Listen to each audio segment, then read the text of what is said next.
दरवाज़ा खुला था।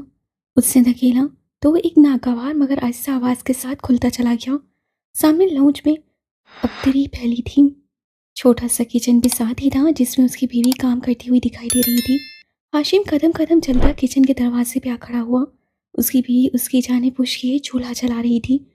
वो भी उसकी तरह थी, दराज कद, घुंघराले से बाल और अहले हबशा की सी मखसूस मोटी सी आंखें। डॉक्टर क्या कहता है? वो चौंक कर पलटी, फिर उसे देखकर गहरी सांस ली और वापस चूल्हे की तरफ मुड़ गई। सर्जरी होगी और उसके लिए बहुत से पैसे चाहिए। वो खामोशी से खड़ा सुनता रहा। पैसों का इंतजाम हुआ। वो कपड़े से हाथ पूछती हाशिम तक आई और परेशानी से उसका चेहरा देखा। नहीं। हाशिम ने गर्दन दाएं से बाएं हिलाई। तो अब क्या होगा? हमें इन्हीं चंद हफ्तों में हजारों लीराज जमा करने हैं। तुमने पाशा से बात की थी। तो क्या कहता है वो बेकरार हुई। नहीं देगा। जो काम मैं कर रहा हूं बस उसकी कीमत देगा, ऊपर एक कुरुश भी नहीं। क्यों? इतना तो पैसा है उसके पास, पूरा महल तो खड़ा कर रखा है, फिर हमें क्यों नहीं देगा? वो कहता है उससे कोई हैराती इदारा नहीं खोल रखा। और फिर मस्जिद किस खाते में दे? मैंने अभी तक उसकी पिछली रकम नहीं लुटाई। हाँ तो वह हारिस के इलाज पे लगे थे, कुछ जुआ तो नहीं खेलते हम? उसे गुस्से से हाथ में पकड़ा कपड़ा मेज पर दे मारा। वो नहीं देगा, मैं क्या करूं? वो बेहद मायूस था। मुझे नहीं पता हाशिम, कहीं से भी हो तुम पैसों का बंदोबस्त करो वरना हारिस मर जाएगा। हाशिम ने बेचार की और कर्ब से सर झटका। हाशिम कुछ करो, हमारे पास दिन बहुत कम है, हमें पैसे चाहिए हर हाल में। करता हूं कुछ। वो जिस शिकस्तगी के आलिम में आया था उसी तरह वापस पलट गया। उसकी स्याह पेशानी पे तफक्कुर की लकीरों का जाल बिछा था और चाल में वासिया मायूसी थी। वो मुस्तरब से उंगलियां मरोड़ती खिड़की से उसे जाते देखती रही। फिर एक नज़र कमरे के बंद दरवाजे पे डाली जहां उनका बेटा सो रहा था और सर झटक कर वापस सिंक की तरफ पलट गई जहां बहुत से काम उसके मुंतजिर थे। डीजे ने दरवाज़ा खोला तो उसे आईने के सामने खड़ी दिखाई दी। वो दरवाज़ा बंद करके आगे आई और हया के सामने खड़े होकर पूरी फुर्सत से और मशकूक निगाहों से उसे देखा। उसके हाथ में मस्कारा ब्रश था। वो आईने में देखती, आंखें खोले एहतियात से पलकों से ब्रश मिस कर रही थी। गहरा काजल, स्याह सुनहरी सा आई शेडो और लबों पे चमकती गुलाबी लिपस्टिक। वो बहुत मेहनत से तैयार हो रही थी। बाल यूं सेट कर रखे थे कि ऊपर से सीधे आते बाल कानों के नीचे से मुड़कर घुंघराले हो जाते थे। बालों पे उसने कुछ लगा रखा था कि वो गीले गीले से लगते थे और जो फ्रॉक उससे पहन रखा था उसकी ऊपरी पट्टी कदीम तर्ज के सुनहरी सिक्कों से भरी थी। आसीनें बहुत छोटी थीं और उन पे भी सुनहरी सिक्के लटक रहे थे। नीचे लंबे फ्रॉक की कलियां स्याह थीं। टखनों से जरा सा झलकता पायजामा भी स्याह था। किधर की तैयारियां हैं? डीजे ने सिर से पैर तक उसे देखा। डिनर की। उससे लिप ग्लोस के चंद कतरे लबों पे लगाए और आईने में देखते हुए होंठ आपस में मिस करके खोले। किसके साथ? जिहान के साथ। बेसाख्ता लबों से फिसला। लम्हे भर को चुप हो गई, फिर लापरवाही से शाने उचकाए। वैसे वो शादीशुदा है? अच्छा। वो 2 घंटे सर्दी में बैल्कोनी में खड़ा रहता है, चूल्हे के तारों में हाथ डालकर उसे ठीक कर देता है, सारा किचन साफ करके जाता है, फिर तुम्हें डिनर पे बुलाता है और तुम इस सारी तैयारी के साथ जा रही हो। फिर सोच लो, वो अब भी शादीशुदा है। बको मत। वो हंसते हुए कुर्सी पे बैठी हुई झुककर अपनी स्याह हाई हील्स पहनने लगी। ना बताओ, मैं भी पता लगा कर रहूंगी। डीजे मुंह पे हाथ फेरती अपनी कुर्सी पे बैठ गई। हया ने गुनगुनाते हुए मेज पे रखा अपना छोटा सुनहरी क्लच उठाया। वही दावर भाई की मेहंदी वाला क्लच जो उससे जहाज में भी साथ उठा रखा था। उसे वो ज़्यादा इस्तेमाल नहीं करती थी। अब भी खोला तो अंदर एक तय किया हुआ विजिटिंग कार्ड और इस सलाहत का कॉलिंग कार्ड भी रखा था जो उन्होंने अबू सहबी में खरीदा था। उससे मोबाइल, पैसे और सब हांजी का आईडी कार्ड अंदर रखा। क्लच छोटा था, हाले का दिया गया मोटा भद्दा मोबाइल उसमें पूरा नहीं आ रहा था, तो उसे मोबाइल हाथ में पकड़ लिया और अच्छा मैं चली कहकर हैंगर पे लटका अपना नर्म सफ़ेद कोट एक हाथ से खींचकर उतारा और बाहर लपकी।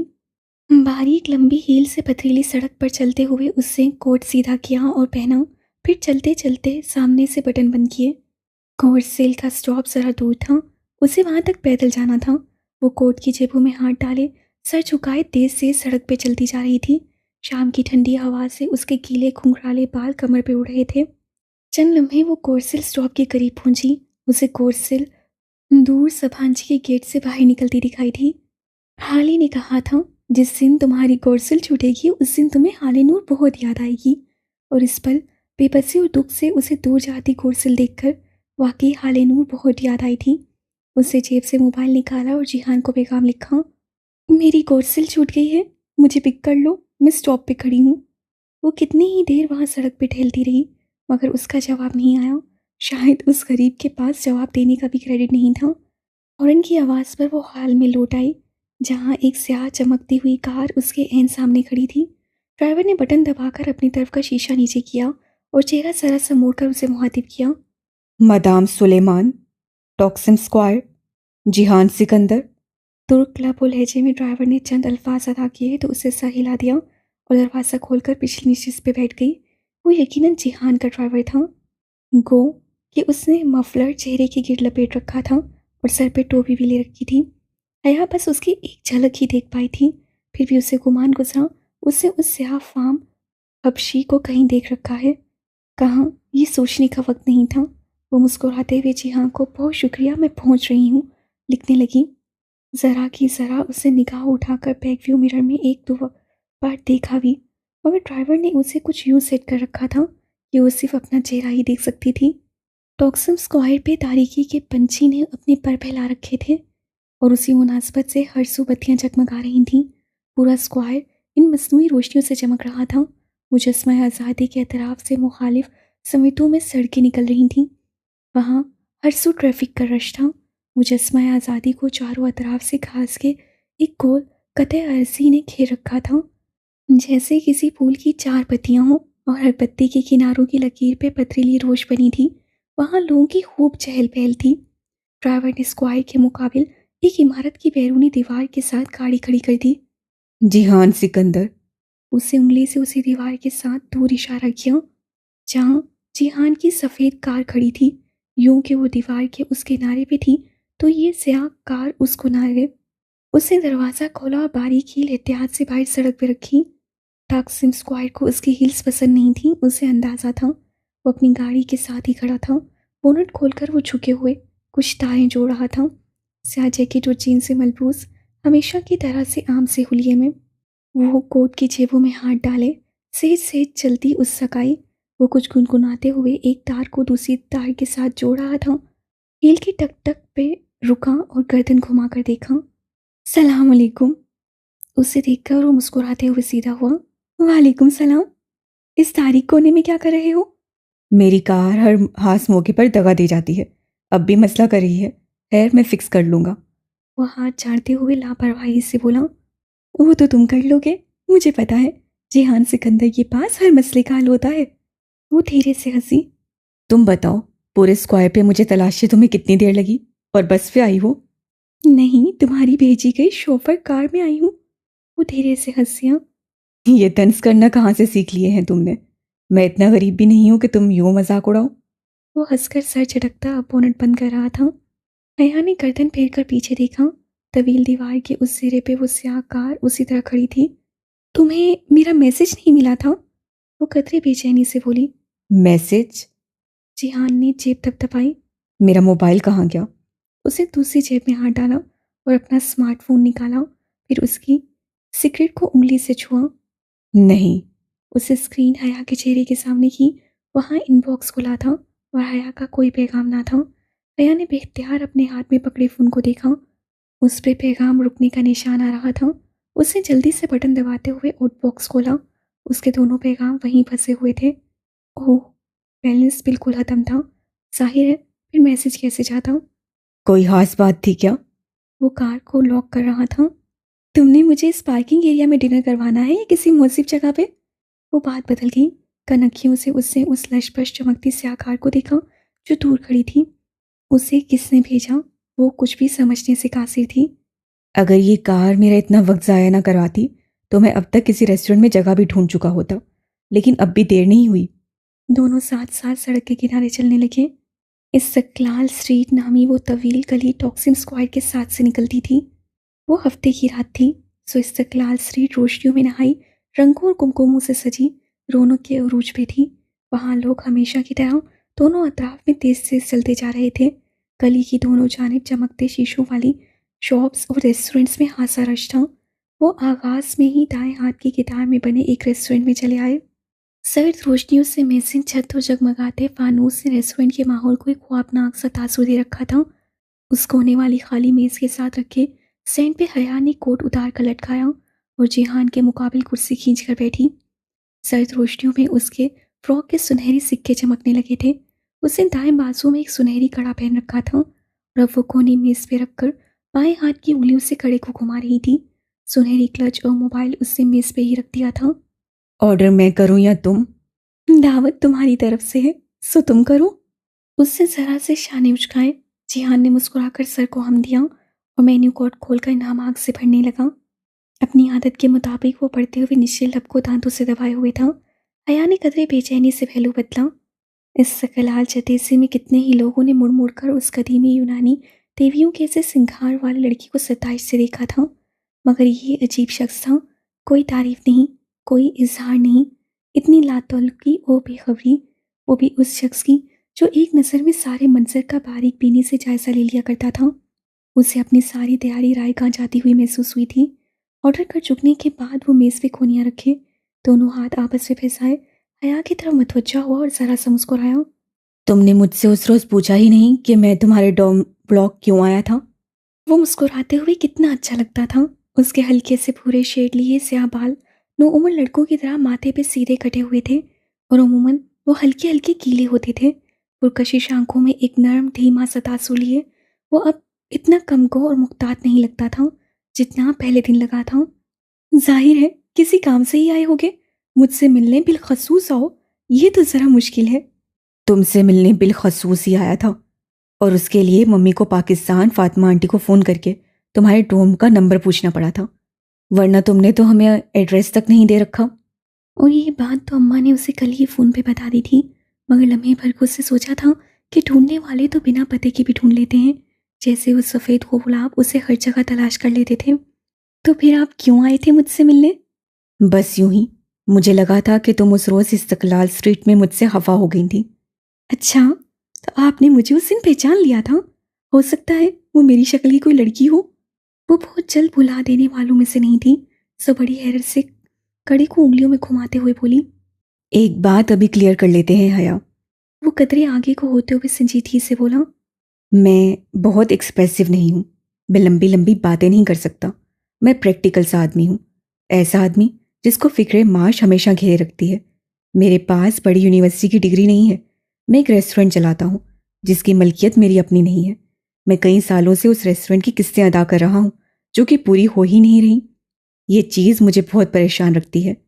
वो लड़की जो उस दिन मेरे साथ थी, वो मेरे रेस्टोरेंट की इमारत की ओनर है और हमारे दरमियान उस वक्त यही मसला ज़ेरे बहस था। जब तुम आई हया, मैं उस दिन इतना परेशान था कि तुम सोच भी नहीं सकती। वो मेरी प्रॉपर्टी जब्त करने की बात कर रही थी और अगर मैं उसकी रकम अदा ना कर पाया तो ऐसा कर भी गुजरेगी। इसी परेशानी में मैं तुमसे मिसबिहेव कर गया। I am sorry for that. मगर अपनी तमाम परेशानियों में भी मुझे अपने से जुड़े रिश्तों का एहसास है और मैं उनकी परवाह करता हूँ। हया ने समझ कर अस्वाद में सर हिला दिया। अब भी हफा हो उसी बात पे? वो कतई तवक्कुफ से बोला। नहीं, मैंने तो तुम्हें तभी माफ़ कर दिया था जब तुमने किचन के सारे बर्तन धोए थे और चूल्हा भी फिक्स कर दिया था। वो बेख्तियार हंस पड़ा। मगर वो जिंजर ब्रेड हाउस मुझ पे उधार रहा। इससे कबल के वो जवाबन कुछ कहती एक वेटर उसकी तरफ आया था। मैडम सुलेमान। हया ने चेहरा उठाकर देखा और लम्हे भर को पत्थरगी हो गई। वेटर एक सफ़ेद गुलाबों का बुके मेज़ पे रख रहा था। ये आपके लिए। साथ ही उसने एक दो रोया तय किया हुआ कागज़ हया की तरफ बढ़ाया। लीजिए मदाम। वो जो साकित निगाहों से गुलदस्ते को देख रही थी, चौंकी और मुस्तरब से अंदाज से वो कागज़ थामा। उसके कदमों से जान निकल चुकी थी। वो तब सा वेटर वापस पलट गया। उससे कपकपाती उंगलियों से कागज़ की तहें खोली। बेसतर कागज़ के कैनवस पे अंग्रेजी में 3 सतूर लिखी थीं। मेरी कार में सफ़र करके यहाँ आने का शुक्रिया, लेकिन असूलन मुझसे लिफ्ट लेने के बाद आपको डिनर मेरे साथ करना चाहिए था, ना कि अपने कज़न के साथ। From your valentine. Jahan glass लबों से लगाए खूंट खूंट पानी भी था बल्कि सुकेड़े उसके चेहरे के बदलते रंगों को दिख रहा था। कौन भेजता है तुम्हें ये सफ़ेद फूल? वो हाथ से सर्द लहजे में बोला तो हया ने चौंक कर चेहरा उठाया। चंद लम्हे पेशर की गर्मजोशी जिहान की आंखों में मकफूद थी। उसके चेहरे पर जमानों की अजनबियत और रुखाई छाई थी। पता नहीं। और उसे कैसे इल्म हुआ कि हम रेस्टोरेंट में हैं? उसका लहजा चुपता हुआ था। वो खाली खाली निगाहों से उसे देखी गई। कोई जवाब बन ही नहीं पड़ रहा था। दिखाओ। उससे हाथ बढ़ाया और अब हया के पास कोई रास्ता नहीं था। उससे कमजोर हाथों से वो कागज जिहान के हाथ पे रखा। जैसे जैसे वो तहरीर बढ़ता गया उसकी पेशानी पे शिकने उभरती गईं, रगें तन गईं और लब भींच गए। तुम किसकी गाड़ी में टॉक्सी में आई हो?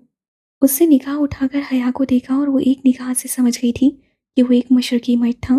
ताया फुरकान, अब्बा रोहेल की तरह का मशरकी मर्द। वो मैं समझी वो तुम्हारी कार और ड्राइवर है। मैं समझी तुमने ड्राइवर भेजा है। मेरा ड्राइवर? कब देखा तुमने मेरे पास ड्राइवर? उससे तनफ्फुर से कागज को मुट्ठी में मोड़ दिया। मैं समझी। और उसने कहा तुम्हारा नाम लिया तो? उसने ये कहा कि उसको मैंने भेजा है। उसने दो टोक अंदाज से पूछा। हाँ नहीं। यानी कि नहीं। उसने नहीं बताया कि उसे किसने भेजा है। और तुम उसके साथ बैठ गई। हया, तुम यूं किसी की गाड़ी में भी बैठ सकती हो? मैंने कहा ना मैं समझी वो तुम्हारी कार है। बेबसी के मारे अब उसे गुस्सा आने लगा था। बेकसूर होते हुए भी उसे अपना आप मुजरिम लग रहा था। मेरे पास तुमने दूसरी कार कब देखी? तुम। अगर तुम्हें मुझ पे इतनी बेतबारी है तो मैं लानत भेजती हूँ तुम पे। उससे नैपकिन नोच फेंका और कुर्सी धकेल उठी। जो शख्स ये हरकत करता है वो मुझसे पूछ कर नहीं करता, ना ही इससे मेरा कोई कसूर है। अगर तुम मुझे इतना ही बुरा समझते हो तो ठीक है, यहाँ अकेले बैठो, अकेले खाओ और अकेले रहो। उससे क्लच यूं हाथ मारकर उठाया क्रिस्टल गुलदान में से लुढ़क कर नीचे जा गिरा। चनाके की आवाज़ आई और गिरचियों में बट गया। जिहान शायद उसके लिए तैयार नहीं था, मगर वो उसके तासुरात देखने के लिए नहीं रुकी। वो तेज़ी से मेज़ की एक तरफ से निकली, स्टैंड पे लटका कोट कॉलर से पकड़ कर खींचा और तेज़ से चलती हुई बाहर निकल गई। अगर वो उसके पीछे आना भी चाहता तो अभी जो नुकसान वो करके गई थी उसे पूरा करके ही आता, और उस कार्रवाई में उसे जितने मिनट लगते उतनी देर में वो दूर जा चुकी होती। इस खलाल स्ट्रीट में लोग उसी तरह चल रहे थे। वो उस रश के दरमियान में ही कहीं थी। उससे कोट पहना नहीं, बाजू पे डाल दिया और दोनों बाजू सीने पे लपेटे वो तेज तेज कदम उठाती चलती जा रही थी। आंसू मतवातर उसकी आंखों से गिर रहे थे। वो उसके पीछे नहीं आया, और अगर आया भी तो वो उस शोर और रश में ना उसे देख पाई और ना ही उसकी आवाज़ सुन पाई। बस उसी तरह चलती रही। इस खलाल स्ट्रीट का हरी किनारा मुड़कर वो टॉक्सिम स्क्वायर में दाखिल हुई और बिल्कुल सेध में चलती हुई टॉक्सिम पार्क की तरफ बढ़ गई। तारीख पार्क के एक गोशे में वो संगीत बेंच बहरान पड़ा था। वो गिरने के से अंदाज में उस पर बैठी, वो चेहरा दोनों हाथों में छुपाकर फूट फूट कर रोती। अना, खुददारी, इज्जत नफ्स और अपनी साथ के वकार के वो सारे इसबाक जो हमेशा खुद को बढ़ाती और याद दिलाती रही थी, आज बहुत जिल्लत के साथ जितना चूर हुए थे। वो शख्स कब उसको यूं जलील नहीं करता था, यूं बेमोल बेवक्त नहीं करता था। उसे एक मौका भी याद ना आया। हमेशा हर दफ़ा वो यही करता था, या फिर ऐसा हो जाता था। आखिर कब तक यूं चलेगा? बहुत गिरा लिया उससे खुद को, बहुत झुका लिया, बहुत बेमोल कर लिया। अब वो मज़ीद नहीं झुकेगी, अब उसे झुकना पड़ेगा। बस आज ये तय हो गया। उससे बेदर्दी से आंखें रगड़ते हुए सोचा, फिर इर्द गिर्द पहली रात को देखा तो वापसी का ख्याल आया। उससे कोट में रखा सुनहरी क्लच खोला ताकि मोबाइल निकाल सके, मगर ओह, मोबाइल तो उस पर पूरा ही नहीं आता था, और वो तो उससे मेज़ पे रखा था। और वो कोट उठाए बाहर भागी। अपना तुर्की वाला भद्दा मोबाइल वो उस रेस्टोरेंट में छोड़ आई थी। उसे हर हालत में मोबाइल वापस उठाना था, चाहे जिहान से सामना हो या ना हो। चंद मिनट बाद जब वो हामती हुई वापस इस्तकलाल स्ट्रीट में उस रेस्टोरेंट का दरवाज़ा धकेल कर अंदर दाखिल हुई तो कोने वाली मेज़ खाली थी। वो दौड़कर उस मेज़ तक गई और इधर उधर चीज़ें उठा उठा कर उस मोबाइल को तलाशा, मगर वो कहीं नहीं था। क्रिस्टल के टूटे गुलदान की किश्तियाँ भी अब फर्श से उठा ली गई थीं। Problem madam? वो आवाज़ से पलटी तो वही बुरूदी वेटर जिसके नाक पे मोटा सा दिल था, मुतफक्किर सा खड़ा था। वो भूखे उसी ने उसे ला कर दिया था। मेरा मोबाइल था इस मेज़ पर। वो परेशानी से घुंघराले लटे कानों के पीछे उड़ती हुई मेज़ पर चीज़ें फिर से इधर उधर करने लगी। जी हाँ, पढ़ा था। मगर जब आप गुलदान गिरा कर गई तो आपके साथ जो साहब थे उन्होंने वो मोबाइल रख लिया और मुझे कहा कि अगर आप आएँ तो मैं बता दूँ कि फ़ोन उन्हीं के पास है। वेटर ने टूटी फूटी अंग्रेजी में बताया। ओह अच्छा। उसके तने में आसाब ढीले पड़ गए। मिलने का एक और बहाना। वो चला गया? जी, वो बिल पे करके फ़ौरन आपके पीछे बाहर दौड़े थे। आपको नहीं मिले? नहीं, शुक्रिया। वो फूलों के मुतालिक कुछ पूछने का इरादा तर्क करके बाहर निकल आई। इस्तिकलाल स्ट्रीट पे कदम रखते हुए उसे कोट पहन लिया। अब उसे काफ़ी देर तक टॉक्सिम स्क्वायर पे कोर्सिल के इंतज़ार में बैठना था। डीजे खामोशी से मोबाइल के बटन दबाते नंबर मिला रही थी। बटनों की टू टू ने टॉम की खामोशी में ज़रा सा अर्दाश पैदा किया था। कॉल का सब्स बटन दबाने से पहले उसे नज़र उठाकर अपने मुकाबिल कुर्सी पे बैठी हया को देखा, जो पूरी संजीदगी से उसकी तरफ मतवज्जा थी। मगर हया, मैं उसे कहूँगी क्या? यही कि हया को अपना मोबाइल चाहिए और वो उसे वापस करे। मगर वो वापस कैसे करेगा? ये उसका मसला है, तुम कॉल मिलाओ। वो झुंझलाकर बोली। डीजे ने सर हिलाकर सबस बटन दबाया, स्पीकर ऑन कर दिया और फ़ोन अपने क्लबों के करीब ले आई। दूसरी जानिब तवील घंटियाँ जा रही थीं और वो दोनों दम सादे घंटियाँ सुनती गईं। पता नहीं तुम्हारा मोबाइल किधर पड़ा हो, उसी के नंबर पे कर लेते हैं, शायद उस पे वो उठाए ही। तभी कॉल उठा ली गई। हेलो। वो जिहानी था, अस्सी मसरूफ़ अंदाज। अस्सलाम वालेकुम, मैं दी हतीजा बोल रही हूँ। This is जिहान। हतीजा, ऐसा है कि ये फ़ोन मेरे पास है। हया रेस्टोरेंट में भूल गई थी। वो मसरूफ़ सा लग रहा था। पीछे बहुत से लोगों की बोलने की आवाज़ आ रही थी। शायद वो रेस्टोरेंट में था। मुझे पता है, इसीलिए तो कॉल की है। ओके। वो गहरी सांस लेकर बोला। हया किधर है? वो ज़रा मसरूफ़ थी, तो मैंने सोचा मैं आपसे बात कर लूँ। बात करते हुए टीचर ने एक नज़र हया पे डाली, जो दम सादे कुर्सी के किनारे पे आगे होकर बैठी उसे देख रही थी। जी, कहिए।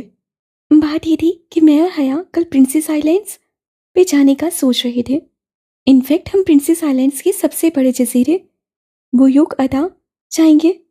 हया ने नासमझी से उलझकर उसे देखा, फिर नफी में सर हिलाकर रोका, मगर वो मज़े से कही जा रही थी। ओके, तो आपको फ़ोन चाहिए? नहीं, फ़ोन आप अपने पास रखें, ऐश करें, हमें बस कंपनी चाहिए।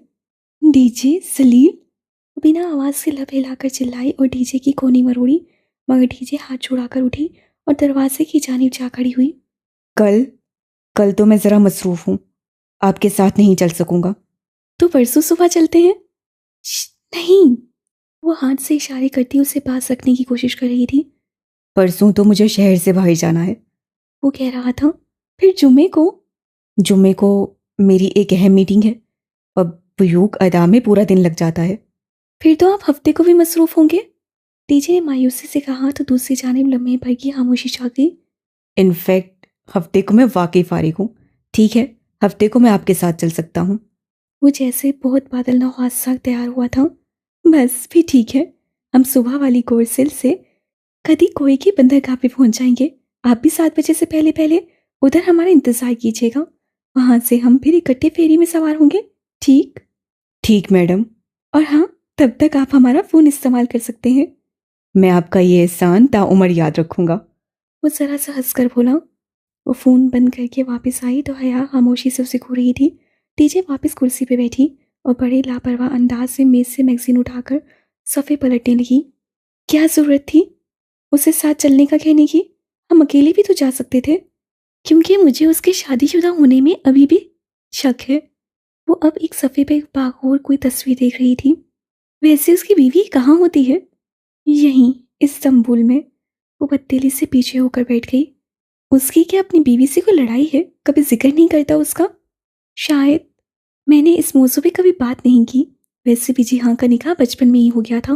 अब पता नहीं उसको खुद अपने निकाह का इल्म है भी या नहीं, क्योंकि वो कभी जिक्र नहीं करता।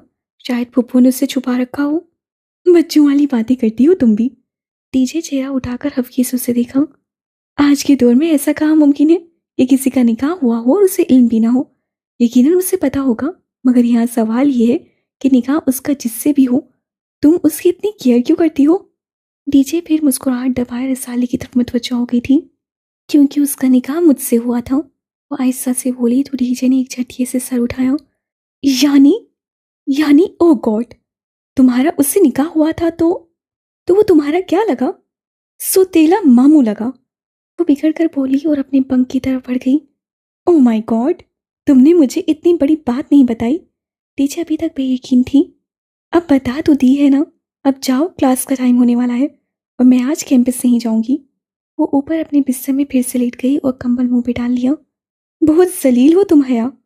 ओह गॉड, वो तुम्हारा हस्बैंड है। डीजे अभी ठीक से हैरान भी नहीं हो पाई थी कि घड़ी पे निगाह पड़ी। अरे 8 बज गए। वो मैगजीन फेंक कर उठी और खिड़की के सामने जाकर खड़ी हुई। फिर स्लाइडर खोलकर चेहरा बाहर निकाल कर लबों के गिर्द दोनों हाथों का प्याला बनाए आवाज से बुलंद बोली, गुड मॉर्निंग डीजे। नीने। दूर नीचे से किसी लड़की ने जवाबी हाँक लगाई थी। जालील। वो चलकर और जोर से चिल्लाई, चुप करो, मुझे सोने दो। अया ने तकिया खींचकर उससे दे मारा, मगर वो उसी तरह खिड़की के पास खड़ी सदाएं लगाती रही।